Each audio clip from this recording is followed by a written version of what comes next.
Welcome to Landlord Diaries, where we talk about midterm rentals and the opportunities behind them. We'll share landlord stories, talk about maximizing investment potential, and discuss how to live the very best landlord life. This podcast is proudly brought to you by Furnished Finder, the place for everything midterm rentals. Remember to like and subscribe if you enjoy our content. It's your host team of the Landlord Diaries, Kelly Bailey here and Katie Lyon, our marketing director and your podcast team. We are so proud to be back with part 2 of Katie's episode. And Katie, what has investing in out-of-state midterm rentals been like for you in 30 seconds? Oh man, it's been a learning experience. How about that? It has been a learning experience. And I feel like I have been eating and investing out of the market, out of my local market salad, where I'm like, oh, the bite here, and then a bite there, and a bite there. And I'm still trying to figure out what I like, but it's a good salad. Well, we all like salad, except for some of us probably don't. But stay tuned because Katie's got some major tips for you guys on how things are fresh on our mind and what you should do to make your midterm rentals stand out. Enjoy. And don't forget, this episode is brought to you by Furnished Finder, the go-to place for everything midterm rentals, aka 30-plus day stays.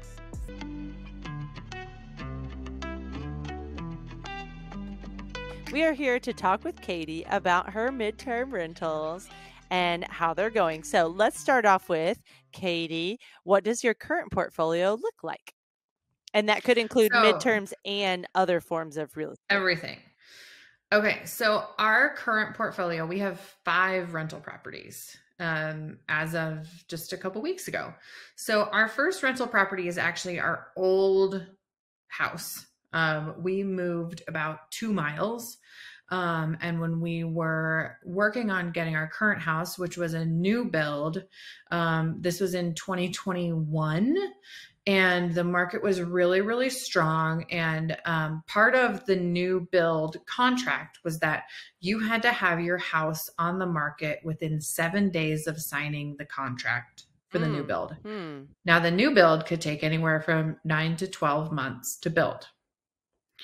So most people were either they would sell their house and they would do a lease back, but that was hard to structure because you didn't know how long the house was going to take. There was still a lot of supply chain issues, construction, right? We're still in 2021 here. Or they were selling their house and moving into a furnished rental themselves, or they were moving their furniture to an apartment, right? Well, we have 2 young kids. We have pets. I had 0 interest in moving extra times or living in an apartment, especially. Why did they put that stipulation that you had to? I think it's just because they wanted to make sure you had the money to buy the house and that you didn't get in a position where you say, oh, I can't close on the new house because I can't sell my old house. Huh. Interesting. So yeah, we found a loophole. And the loophole was if you have a lease signed for your property within 8 weeks of closing on the new house, you can stay in your old house. You don't have to put it on the market. Oh, looky there. So we're like, great. It's a good loophole. We're like, we'll just stay in here and we'll just lease it out for a year. Right.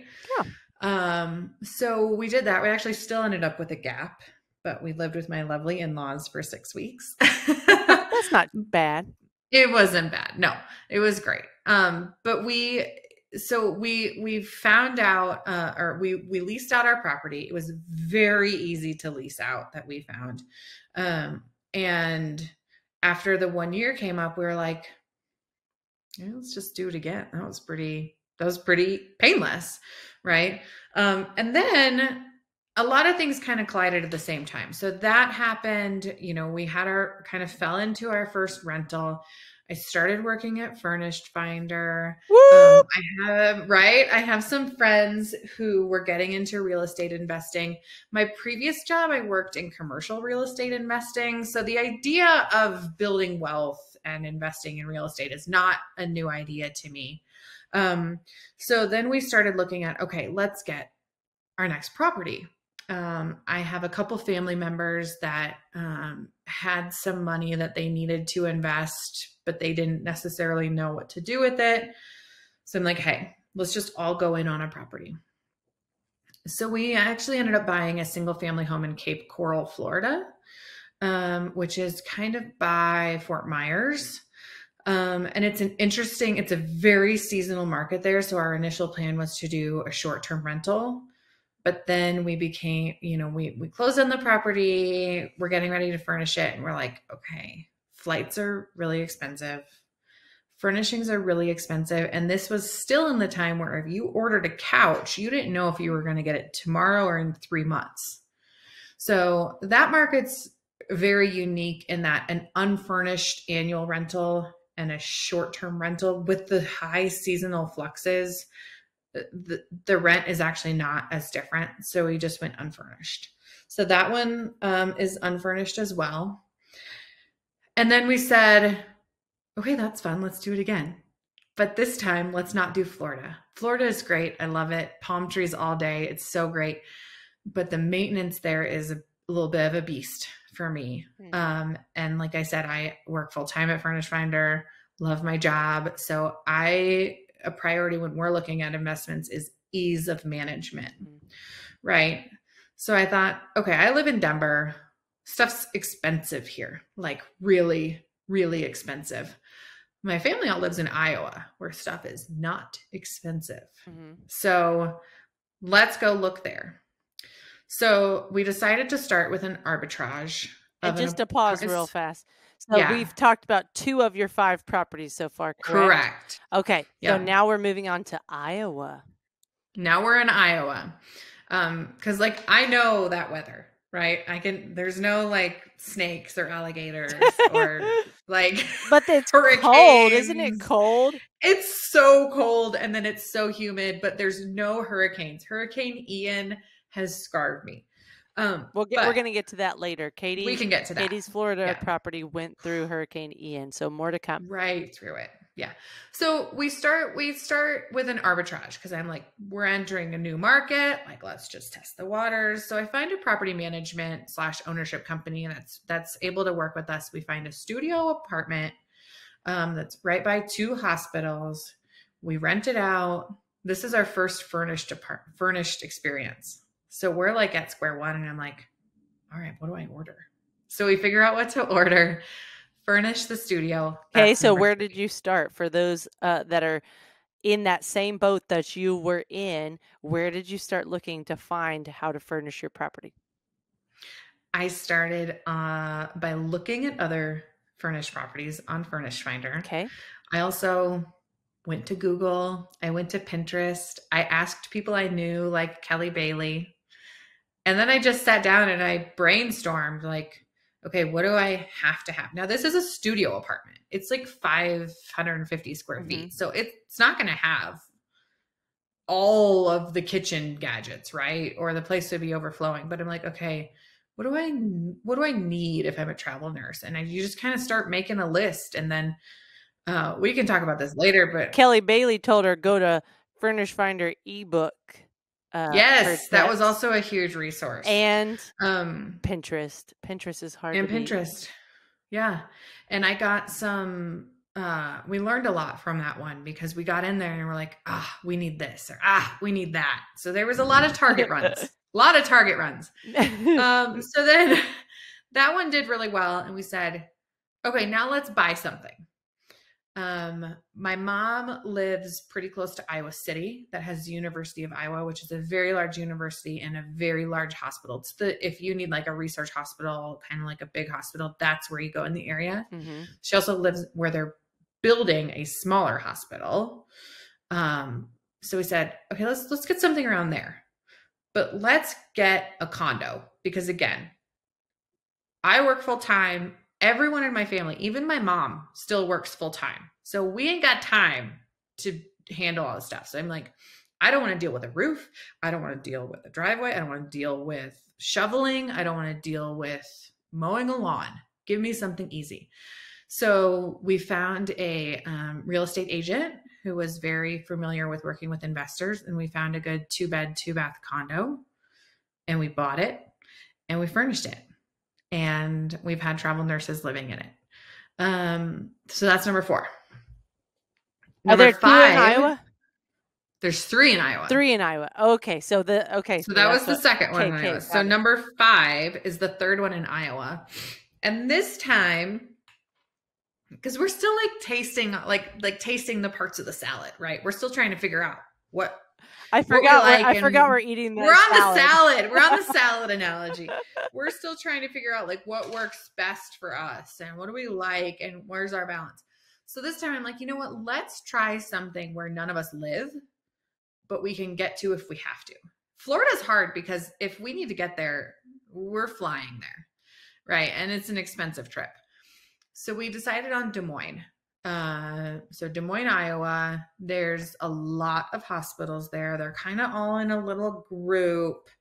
So I liked it. It's about 2 hours from my family. So it's a good test for kind of a long distance, but still self-managing. We also have my sister has some friends there and I have we have kind of people who know people there. So if there's an emergency, I can still get a hold of someone. So we're arbitraging an apartment there and actually just finished furnishing it about 10 days ago or so. And you guys won't know it 10 days ago or so because these aren't live. That's right. But 10 days ago. Yeah. So now we're at 5. That's awesome. Well, it's been fun seeing you go through that journey. And what I'm hearing you say over and over again through your lessons is use your resources and build good systems. So for you, it sounds like resources are, who do I have? Who do I know in that area? Family and friends have been the 2 that you have pulled from. Then you've built good systems. You've found, an investor-friendly realtor. You found good property management companies. You found those, runners to be able to go in and do the little things without having to pay extra to the property management company. So, what do you want to tell us about, that piece of the salad? I was going to say pie, but we're doing salad. We're today. On the salad. The pie would have been a better analogy, but you know what? The salad is actually a really great conversation piece because what you don't know about me is I make excellent salads, and if I'm invited to a party, that's what most people ask me to bring because they really like my salads. So I'm going to add a few of my favorites in the show notes for you guys. Love it. Well, my salads usually come in the form of a bag. Those are good too. All right. So systems and teams. Yeah, I feel like there's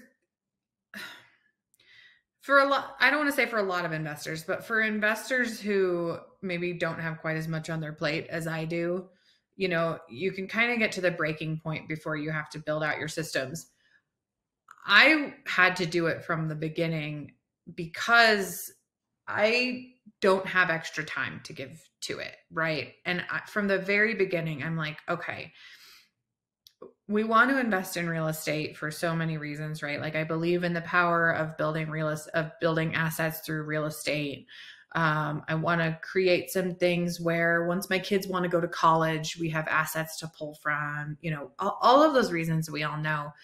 But what I don't want to create is another job for myself. So we had to choose properties that are easy to manage, right? So our old house, it's only 6 years old. I know that house, we lived there for 5 years, right? I know when they say the circuit breaker popped, I'm like, well, you shouldn't have had the space heater on, right? You're fine. We do have a professional property manager in Florida who's amazing. And I hardly ever have to think about that until she calls me once a month. And is it still profitable? Yeah, it's borderline because of Ian. Okay. So the midterm rentals we have, like I said, they're all condos or apartments. Because for me, that's much easier to manage. I don't have to worry about landscaping. I don't have to worry about shoveling. They're all smaller. They're pretty simple. I'm not afraid to ask my tenants, hey, I got an alert on my phone that the battery in the lock is low. Will you change it? And I'll just take $10 off your rent. Mm-hmm. That's worth it for me, communication. right? So I have made from the very beginning, for instance, this last studio that we just did in Des Moines, it took me about an hour and a half to order all of the furnishings because That's not bad. because I have a spreadsheet and everything has the link and the quantity and where it's from. And like, we're getting it down to a science because we have to, but it makes it feel a lot more efficient. Now, that being said, we're always working to improve, right? Like one pain point was bookkeeping, and now we're outsourcing that. So Okay, so let's stay focused on the furnishing list because that excites a lot of people. Now, we all know, well, I don't know if everyone knows, but Sarah Weaver has a list out there that you can purchase for $99. That's a furnishing list you can work off of. I've purchased it, and there's a lot of good stuff on there. So is there any chance you're going to be providing us a furniture list to work off of, Katie? Is that something you've thought about? I've thought about it. Mine is not quite public ready. It has like some notes in there that would only make sense to me and my mom because I order it and I ship it to her house. But I don't think it's a bad idea. Mine are very budget friendly. So we did this last studio apartment for less than $3,000. Nice work. So ours are very, but like, I try not to skimp on stuff, right? It's more of like a quality over quantity, but also like having the right stuff. But yeah, maybe at some point I'll publish it. Yeah. And if you're willing to put in the time and effort and happen to live in Texas and have a truck and a husband that's got time to go pick all your stuff up, then it does, you can make it very affordable to furnish your home. Out of state furnishing is gonna and those items that you can just constantly use over and over again. That's the better way to go about it, what Katie's saying, because it's peace of mind. And you have a system now that you can repeat over and over again. Or let's say that the couch, ends up getting a stain on it that can't be removed, or the rug, it just isn't. It's been in there a couple years and you need to replace it.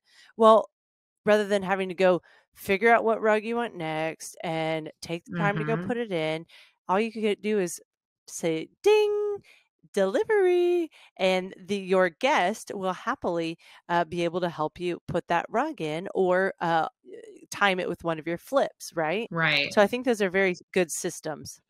A couple tips that we've discovered along the way too. We have in the spreadsheet, we have like a notes column, right? So a lot of times it'll be my mom who's actually unpacking everything at her house, because we try to unpackage everything before the day of furnishing, because otherwise you're going to spend your whole day opening cardboard. So literally just unpacking everything. And she'll, check it off the list and she'll go, oh, these are really nice quality. Or this silverware feels really cheap. Maybe don't order it again. And then I see it on my end and I'm like, oh, okay, note take, like, got it. Right. Because online, a lot of the same stuff looks the same, but then I can look back and I can say, oh, those sheets were really good. Boom. Order 2 more sets. Yep. So easy. The other thing I do is I do work with a designer, and that sounds so bougie. It's not. A lot of designers provide virtual services where you can send them pictures of the property, and it's very affordable because it's not a 4-week project for them, right? It's not they're going in and doing an entire house where they have to go and they have to get a lot of interior designers, if they're doing a whole house, like they'll be there in the house putting stuff on the wall or arranging it all. And no, for them, this is a very easy and quick project because they can see, okay, here's what this is. Here's the size of couch that you would want. Here's a dining table that might work really well. Here's a bed frame that would work well. The condo that we bought, actually, it's super cute, but it's very 2000s, right? Like there's like oak cabinets. One of the bedrooms, like someone put like a wall of like an accent wall of wood, but it's very red. And I was like, I don't know what to do with that. Like in mahogany? 2 seconds. Right. In 2 seconds, she was like, oh, get this bed frame and this piece of art and you're good. And oh, let's add a blue velvet couch. Granted, it's still from Amazon and it's still very affordable. And durable. But she knew from her experience, this is a good brand from Amazon or Wayfair. This is not a good brand from Amazon or Wayfair. So she saved me a lot of heartache there. And all of a sudden I put those things in and it doesn't look like a dated condo anymore. So I got to use her experience and her kind of like trade secrets and just run with it. So is this something you're going to hide in your cupboard because you want to keep it for future use? Or is she someone or he that you are willing to share with the world? Oh my gosh, no, I'll totally share her because she's amazing. Well, then guys, check the show notes. She's amazing. This is a hot tip. It is. And it's so like, I'll text her like when I'm furnishing and I'll be like, what's wrong here? Something looks weird. And she's like, yep, move that chair over there, add a rug, and you're good. And I'm like, okay, great. That's, I think you need to work on, if you don't have one already, which I don't think you do, getting yourself a referral link so that you get a little kickback when you refer people to her. Okay. So let's keep rolling here. And I'd like to ask, because you have properties in Denver, where you live, you have properties in Florida, and you have properties in Iowa. Why did you choose out-of-state investing versus keeping it in your wheelhouse at home?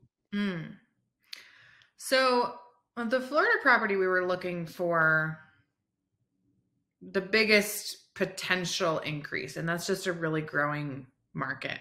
I also have one of my very best friends who has an investment property literally 2 blocks away down there. So she had already found an amazing realtor who also does property management, who is very investor savvy.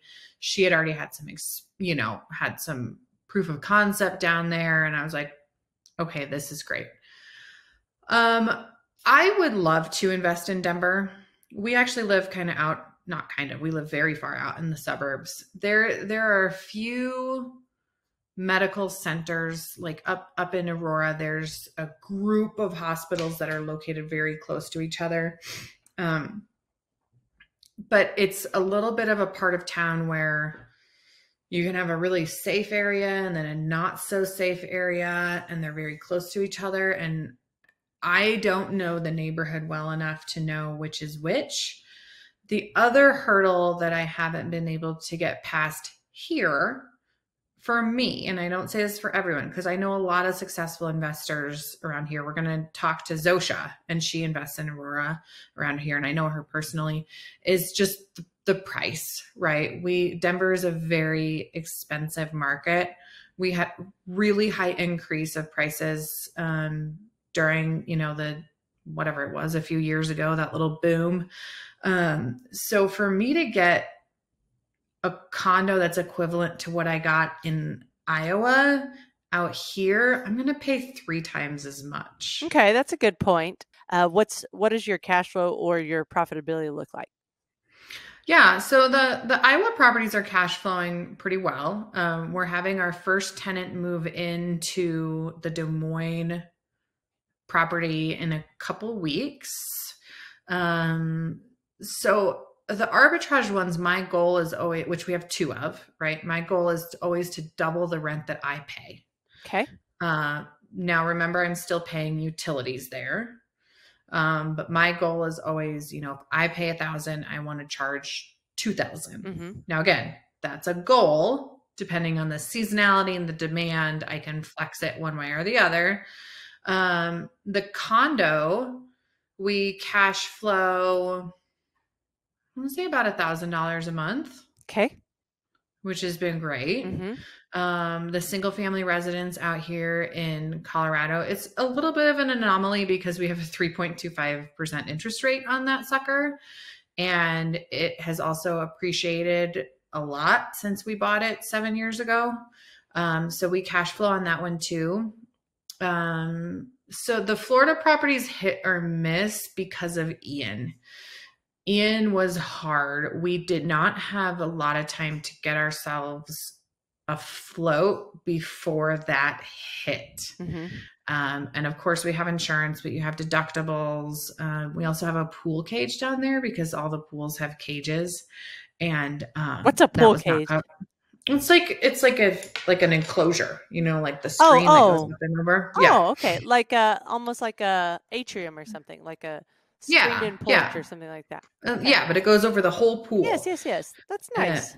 Yeah, and a lot of times insurance doesn't cover those, and those all got damaged. So, but the hit we're taking on that could be a lot worse, right?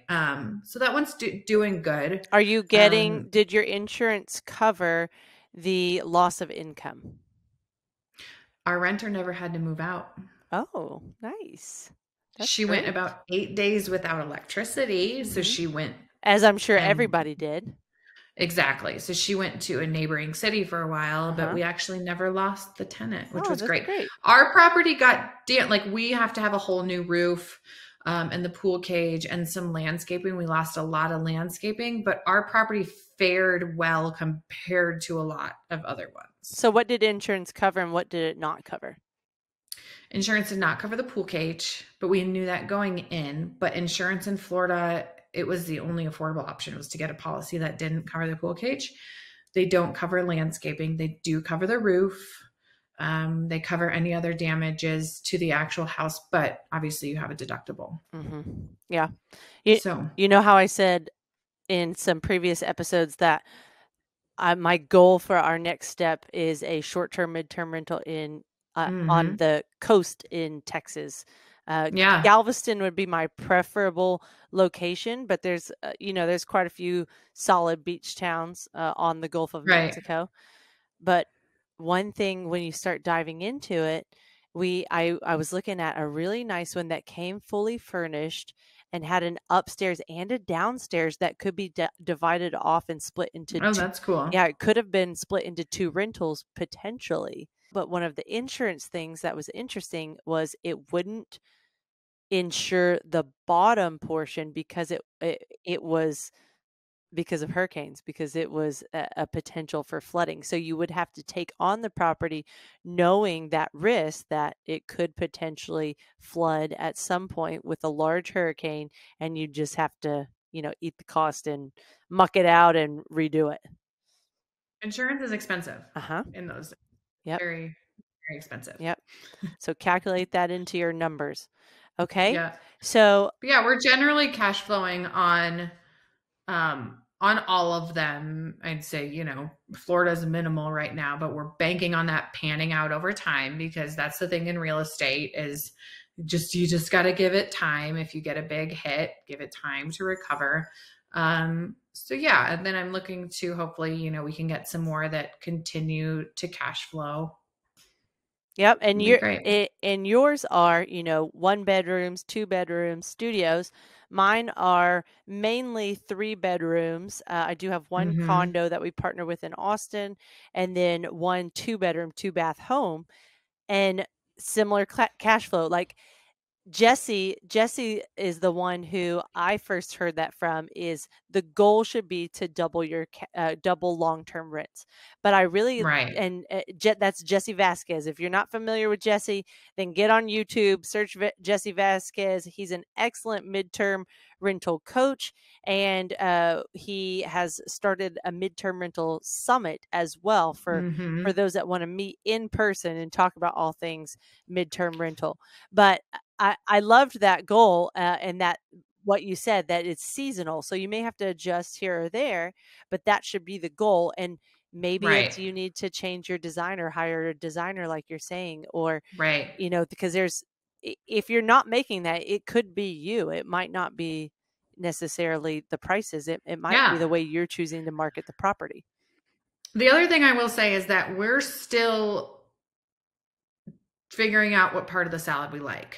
Right. So I don't plan to continue. I don't want to end up with properties in 10 different markets. What I want to do is pick 1 or 2 markets and go really deep in them. But in my opinion, for us, the best way for us to try out different markets, try out different strategies, try out different property types is to start small. right? So like once we find out like, okay, here's our niche, here's where we want to dig in, then we'll probably get a bunch of different properties of maybe different sizes and might be bigger. But like we're testing out Des Moines. I don't want to go and buy a really big property there yet. I want to try to keep the risk and the liability as small as possible. So we're renting a studio, right? So that's kind of our approach to it too, because it's a weird market right now, right? Like if we all started 5 years ago, it might be a different case, but it's a weird market, and you kind of got to see what you like and see what works. Yep. And then ours that cash flow the best are typically the ones that are more of a multifamily or creative style home. So our temple home has a cottage in the back that we can rent out separately. Or when we had our duplex, that was our highest producing property, because, you know, at that point we did long-term on one side and midterm on the other, but you can really scale when it comes to multifamily. So I could see you doing that next, Katie, getting into a 4-plex or an 8-plex. I would love that. I actually, maybe you need a partner. Probably my brother, this is my kind of going, I might be stealing one of your questions, Kelly, but like, this is kind of why my family and I work really well as a team. We all have very, very strong personalities, and we're not the Brady Bunch type family. We will argue, and this is my side of the family, not my husband. So this is my mom, my brother, my sister. We will have heated arguments, and we'll be very brash with each other. Like we're very much not, I don't know, Joe friendly on the streets to each other all the time. And when we were first getting into it, it made my husband and I like, okay, are we sure we want to do this with family? But I'm like, no, we all have our roles. Like I am they call me the brains of the operation. I don't know how I feel about that title, but I'll take it. Right. So like, it's a good title. Right. I'm like, okay, you think I have brains? Great. Like I lead up kind of what's our strategy, right? Where are we going to go? Who are we going to market to? And like the designs.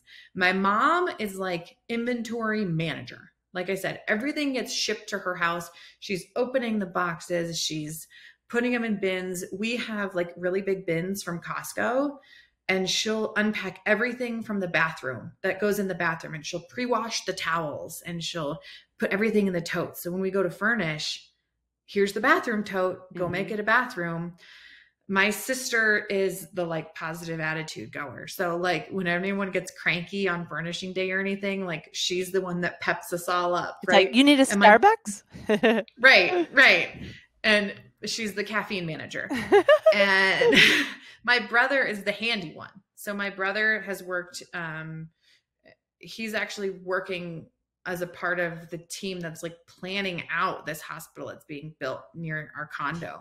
So like he works kind of on the design side of a lot of like corporate plumbing stuff. So he knows like if something's broken, he can fix it. He can look at something and say, that's how much that's going to cost, or that's how much that's going to cost. Or he can say, oh, you need this fixed? Let me call my guy. Like he's got a guy. Oh, that's good. That's good. Right. So like we all know our roles, and that's been a huge thing that's not only made it feasible for us, but has made it like, you know, everyone stays in their lane. Does your husband Nate have a role? His role is minimal. And that's only because he's working. He has a very high stress job that has a lot of hours, and they have a big year. So he's the cheerleader, he's the supporter, and he's the complimentier. He always gives us good compliments. It's a good role. So it's like there's a lot of benefit to having those W-2 jobs with your real estate investing. Yeah, you just got to be smart about it, right? Like you have to. Don't get fired because you're spending too much time on the real estate side versus your job. Exactly. That's like got to balance it. I mean, I used to work very, very closely with property managers of commercial retail properties, and I saw how much they had to manage, and I'm like, this is not on my bucket list. So that's why we don't have any lawns to manage, right? Yeah. We don't have any snow. Like we've set it up. So like, you know, all our utilities, everything's on auto pay. Everything's as hands off as can be. That's the one part. If I went back, would I redo it? Probably not, because single family homes typically appreciate pretty well compared to Right. condos, but They do. you do have to think about the overall aspect of the home a lot more, because your cleaner and your cleaner plus that is restocking the inventory, are you also going to say, hey, can you also clean the outside of the windows and Right. sweep the patio and Yeah. spot check? And just knowing your limit, Yeah. right? Like I know that that's not in my capacity right now. Yep. But I still want to invest in real estate. So it's like, we talk about this all the time. There's a way to make it work. You just have to know how to find it. And Katie is emphasizing how to build the right systems and people on your team so that it can be as passive as possible. So thank you for that, Katie. I think we already talked a good amount about Hurricane Ian. So I want to move on to another one of those questions. I think you have a unique perspective to address that we, have questions about on the Furnished Finder Facebook group. And that is how to handle nurse contracts, and especially ones that get canceled that you're in the middle of working with. Yeah. So this is interesting. Our very first furnished property, the Arbitrage that we did, the first studio Arbitrage, we furnished it, got a tenant off Furnished Finder super fast. We did the tenant screening. We got the deposit. We signed the lease. Just a couple days before she was set to move in, she goes, hey, my contract's been canceled. And I was like, oh my gosh, I'm so sorry. But like, you're on the lease. Yeah. And they know. Right. And they know. Can get and canceled. Right. And I told her, I said, look, I'm not out to get you. I'm not trying to I'm a human. I'm not, I don't know. I'm not like Scrooge. I'm not trying to just screw you out of your money. So here's what we'll do. I'm going to relist the property as available, and I will market it as actively as possible, respond to housing requests, message anyone back that I can. Like, I'm going to be very adamant to try to backfill this, but I need you to pay the rent in the meantime. And she said, I understand. I got it. Thank you. She ended up paying 1 day of rent. Now, is that always going to happen? No. But I ended up getting someone who needed a place really quickly. And I actually was on vacation in Florida, in the Florida Keys with my husband's family, and did this all from there. And I got another person, and then I was able to refund her 29 days worth of the rent she paid. Mm-hmm. And she was super thankful, but she was also understanding, right? Like from the beginning, she knew that like, that's how it goes sometimes. Right. But like, she's in business. I'm like, we're all in business. But I was just trying to be fair to everyone, and it worked out really well. And she was very appreciative, and I felt like I was doing the right thing. Right. Yeah. So this is a really great point, because as a landlord, you have to set yourself up for success and be able to take care of your tenant in the best way possible.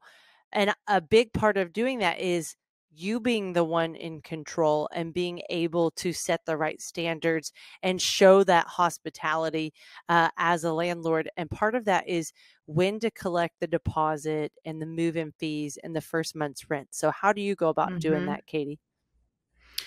I say that I require the deposit and the move-in fee, which for me is the cleaning fee, at the lease signing.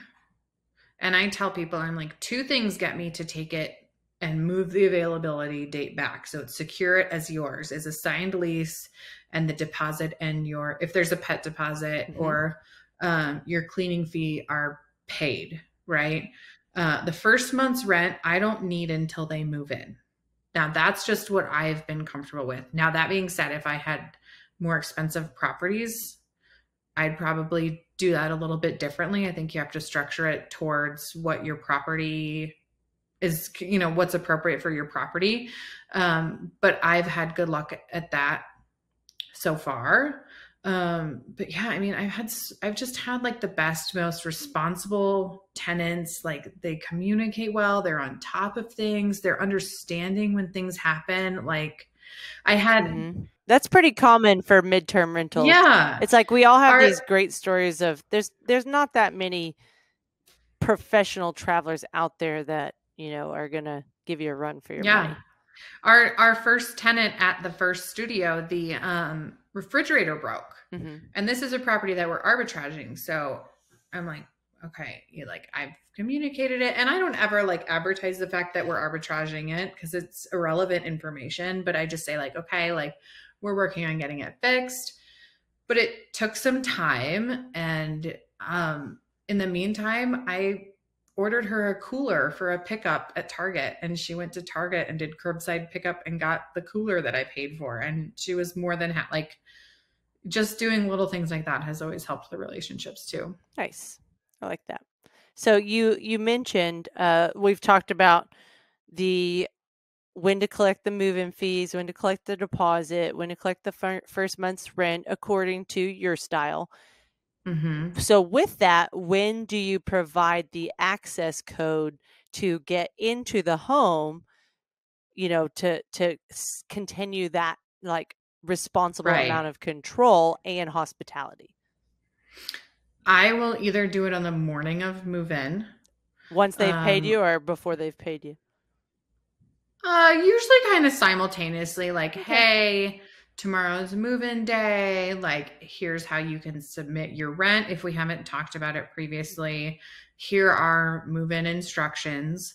A couple of the properties, we have lock boxes. A couple of the properties are digital locks.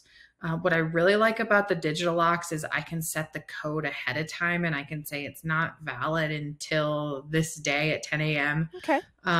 If I have a gap day, if it's not a same day turnover, even though the lease says that they're allowed in at 4 p.m., I'll just say, hey, it's all cleaned and ready. Go in when it's convenient for you.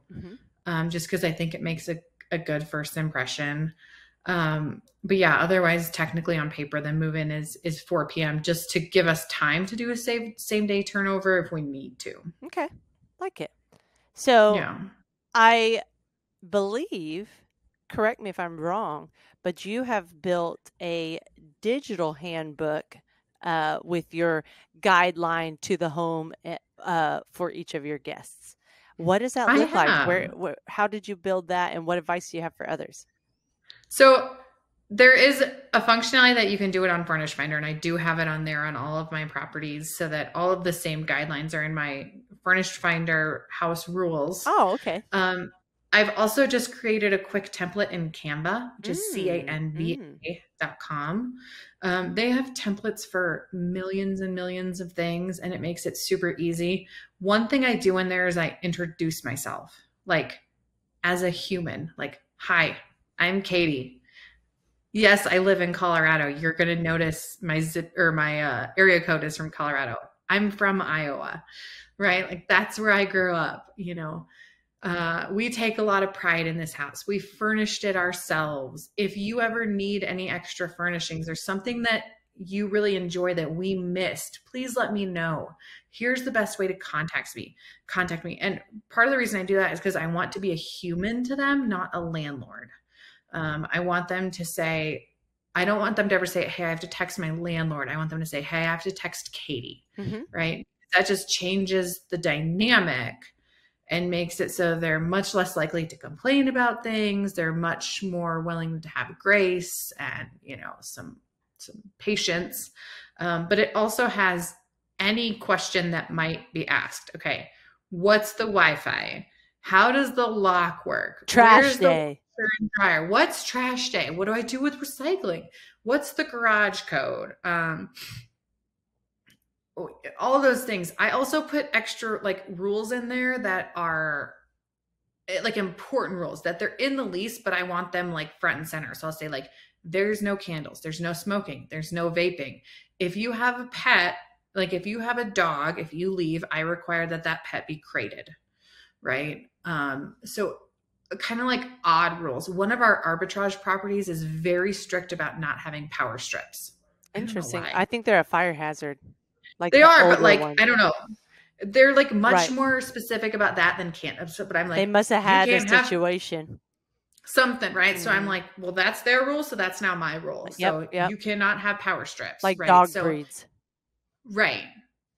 So I'll just like I spell out anything like that. Mhm. So yeah, it's just general information about the property, and I will give it to them digitally because then I can change it anytime I want, and I'm not reprinting it and trying to deliver it. Do you email it to So them? yeah, I will email. Usually, I'll text it. Okay, so it does transfer well in text. That's great. Mm-hmm. So I'm going to pull the co-host card and say, I really like the idea of your Canva guidebook, and I'm going to request a copy of it so I can see what it I looks can like. totally send you a copy of it. Yay! And Totally. then for those of you that aren't aware of Canva, it's a really great tool for, creating marketing and design type flyers or social media posts, and it's free. There are options to be able to upgrade if you want certain quality style images, but a lot of their free stuff is really great. Right. Yeah, you can get a long way with using the free version. Yeah, so if you haven't tried Canva, try it out. But that's like another part of our management, right? If I can avoid getting a question, I want to avoid getting it. Not that I don't like my tenants, they're great, but like I would rather you get to go do you and I get to go do me. So like any question that comes up, and if I have a tenant who asks me a question, I'll think, okay, do I need to add this to the handbook? For sure, definitely. So it's like a living and breathing document. So we're going to end with not necessarily the most fun topic, but it's an extremely beneficial topic, and a great one to end on is taxes. And everyone that heard the word taxes, go ahead and pause, take a big sigh. Go ahead and vomit. Get your barf bucket. I hate vomiting, so I'm not going to do that, but I'm going to take a big sigh. And let's jump in because tax talk is important. So how have you found that you stay organized with all of your furnishing receipts and your rent payments coming in for various properties in different states? What is your secret recipe and salad ingredients? My salad dressing. Yes. This is actually a really good question because it's been a little bit of a pain point as we've grown. It always is, isn't it? And I hate bookkeeping and I hate it. I hate, like, I literally hate anything financial, like bookkeeping and accounting. And I just hate it. So we are now at the point where I have one bank account for each property. I use an online bank called Relay, RELAY, and you can have a very high number of checking accounts if you need to, and you can transfer between them all very easily. I had trouble at some other banks where they're like, you're only allowed to have X number of checking accounts or blah, blah, blah. And I was like, no, I want a checking account and a debit card for every property. I also think that if you were to ever get where someone is accusing you of something, you can keep it in its own LLC with its own checking account, and it looks more like a single entity, or is more of a single entity. So I started by keeping track of everything in a spreadsheet. I will say that Furnished Finder also you can track your expenses within your dashboard. I'm just more of a spreadsheet girl. But that actually quickly got to the point where, again, I was spending time doing that where I was like, nope, I'm not here to be an accountant. This is not my area of expertise. So I went to the people who do our taxes and asked about bookkeeping services. And they are now going to start taking over our bookkeeping. So every month I will just send them the bank statement with notes of what is for what.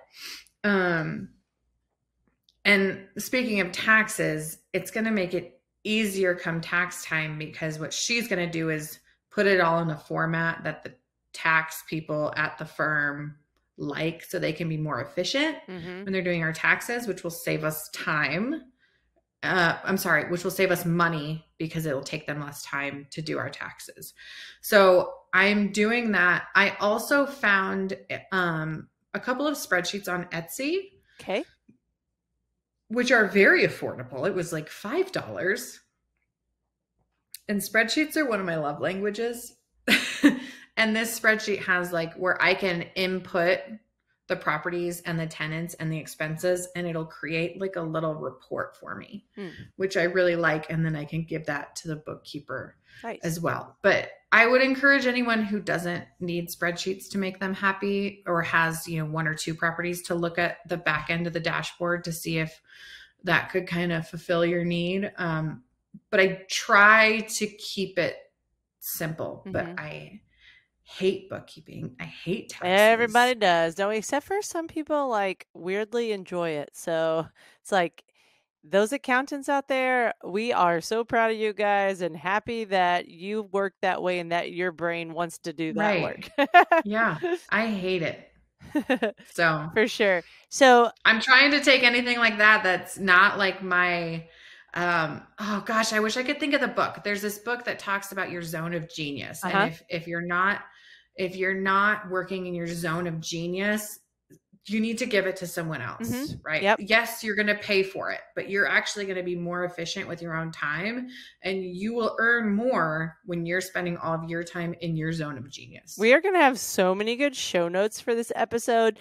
They're going to be too long for audio platforms. So if you want the full list, make sure you go to the notes on YouTube, comment if there's something missing that you want to see from Katie. And I'll figure out the name of the book. Exactly. The name of the book. I think you can, I think whatever that Etsy form that you found, we can put that one on there. So many great tools. So good. But so what, for those that idea of you taking ownership of your business rather than your business running you, what advice do you have for those out there that, get stuck taking Venmo from their vendors, or Cash App, or Zelle, or, what I really liked is, because you're building this online platform of furnishings, you can easily just, which credit card goes with this item? And then you can just put those items in your cart, match it to that credit card that, transfers to that specific bank account you're talking about for that property. And that's a nice, pretty easy flow system. I can picture someone in Walmart trying to, or, whatever decor store, TJ Maxx, wherever you like shopping, organizing like 3 different transactions. That's me. Here's one card. Here's one card. That's me. But I have like so many debit cards in my wallet. You do that whenever, how often do you have to actually buy products from the store versus not online? Very it's usually during setup. Okay. Right. But again, like my whole goal, and I've been telling my family and my husband this, is I want us to do things the way that if we had 10 or 20 or 30 properties, we would do it the same way.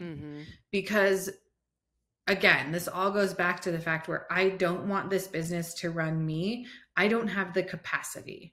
Right. So Venmo, Cash App, all those things.